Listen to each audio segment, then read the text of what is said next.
Hey guys, it's Fane, and here are my top 12 tips for Subnautica Below Zero. Number 1. Oxygen. Oxygen is a crucial part of the game. Here are a few ways on how to get oxygen.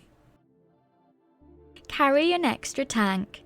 If you know you are going to be diving into the depths for a while, having a spare oxygen tank can give you a peace of mind. Just switch to your second tank when your main one is low. Don't forget to replenish both of them when you reach the surface. Bladderfish. Bladderfish are easy to spot and found in most biomes in the game. If you catch some and keep them in your inventory, you can use them to refill your oxygen by plus 15 for each one you use. Oxygen plants. Oxygen plants are easy to spot and found in multiple biomes. They will replenish your oxygen by plus 30. It takes around 40 seconds before you can use it again. Titan holefish. The Titan holefish can be found in the Arctic biomes. They can be used to replenish your oxygen for plus 15. Ice bubbles. Ice bubbles can be found in the East Arctic, Glacial Basin and Glacial Connection. They release 3 bursts of bubbles that you can use to replenish your oxygen. They do not run out. You need a laser cutter to open them.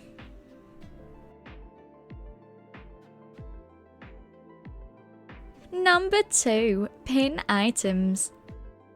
By clicking the right mouse button, you can pin multiple items to the right of your screen. This is a quick way to remember what materials you need to be searching for. Number 3. Sea monkeys. Sea monkeys can be found in the Arctic kelp forest and the lily pad islands.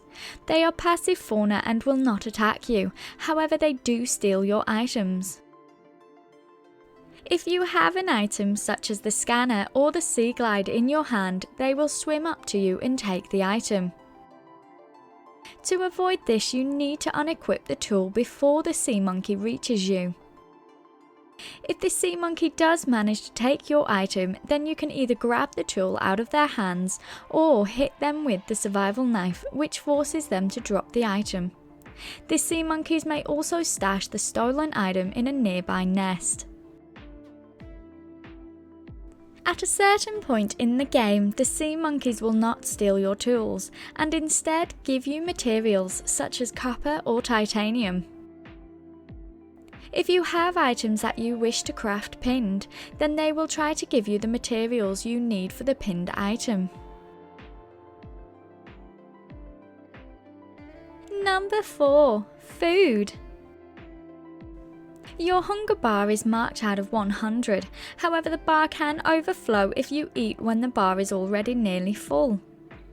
Cooked food will eventually rot, so it is best to only cook fish when you need them. After 2 to 3 minutes, the cooked fish will change to old cooked fish and the stats will drop.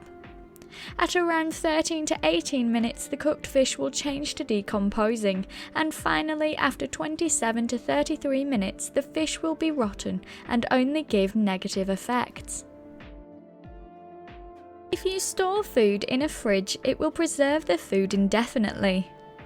If you collect fish and store them in your inventory or a container, they will count as being alive and will not decay. Cured food also does not decay.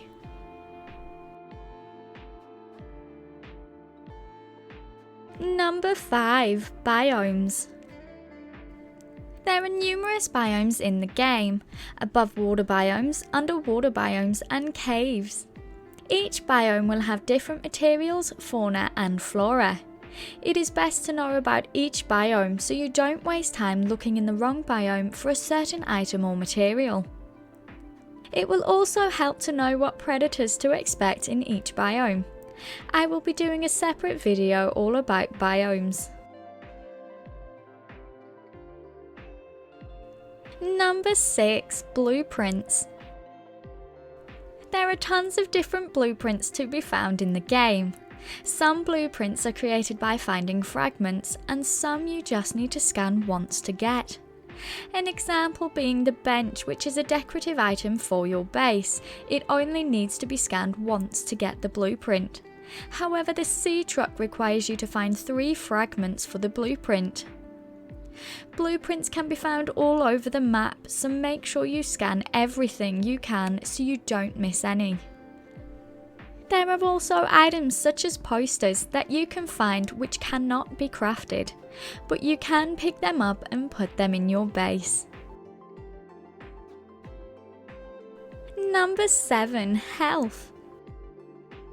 You can take damage in a number of ways, such as being attacked by a predator, falling from a height, and being burnt. There are a few ways that you can regain your health after being hurt. A first aid kit. First aid kits can be found in supply crates or crafted at the fabricator. It will heal you for plus 50 health. Shrub nuts. Shrub nuts can be found in 2 specific locations and will heal you for plus 10 health. They also give you plus 15 food and plus 5 water. They can also be grown but only out of water. Regenerate. Your health will slowly regenerate over time if both your food and water bars are high enough. Number 8. Tools and equipment. When you start the game, you won't have any tools or equipment. However, you will have a small amount of blueprints that you can craft. I recommend that the first items you focus on making are the scanner, which is used to scan materials, flora and fauna, and is used to get blueprints for other items. The survival knife, which is mainly used to get samples from flora and corals, which are used to craft items. The standard O2 tank, which gives plus 30 oxygen and allows you to swim underwater for longer. And the fins, which will increase your swim speed by 15%. It may also be handy to craft yourself a compass to make navigating a bit easier. After you have these items, I recommend scanning for more blueprints and getting better equipment such as the Sea Glide and a higher O2 tank. Number 9. Storage base. When you start the game, you may find yourself picking up a lot of materials and running out of space in your inventory. I recommend that you find the blueprint for the habitat builder and build yourself a small storage base in the starting area so that you can store all of your items. For this base, you will need 12 titanium, 5 quartz and 3 copper.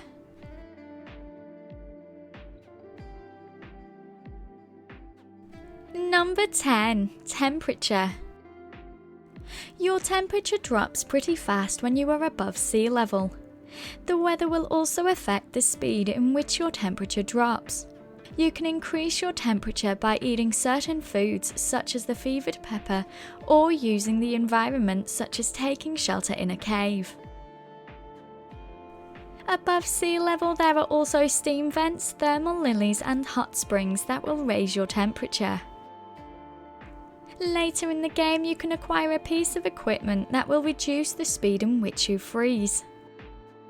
Your temperature will also drop if you stay still for too long underwater. If your temperature gets too low, you will die. Number 11. Beacons.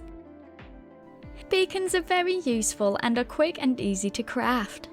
You can use the beacons to mark points of interest around the map, such as caves and structures.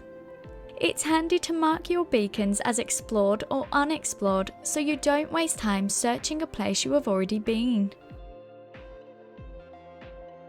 The beacons are also handy for when you die. If you have a beacon in your inventory when you die, the beacon will deploy and mark your last location, so you can return and pick up any materials that you lost upon your death. And finally, number 12, swim speed. Your swim speed can be affected in the game. Equipping fins or using the sea glide will make you faster, however you can also be slowed down. The standard O2 tank and the high capacity tank will slow the player down whilst they are equipped, but not when they are stored in your inventory. The ultra high capacity tank, however, will slow you down whether it is equipped or in your inventory. Having items such as the scanner and laser cutter in your hands will also slow you down. You also swim slightly faster when above the water, but not with the sea glide. So they were my top 12 tips for Subnautica Below Zero. Please let me know what you think in the comments below, and don't forget to like and subscribe. I hope this video helped. Thanks for watching.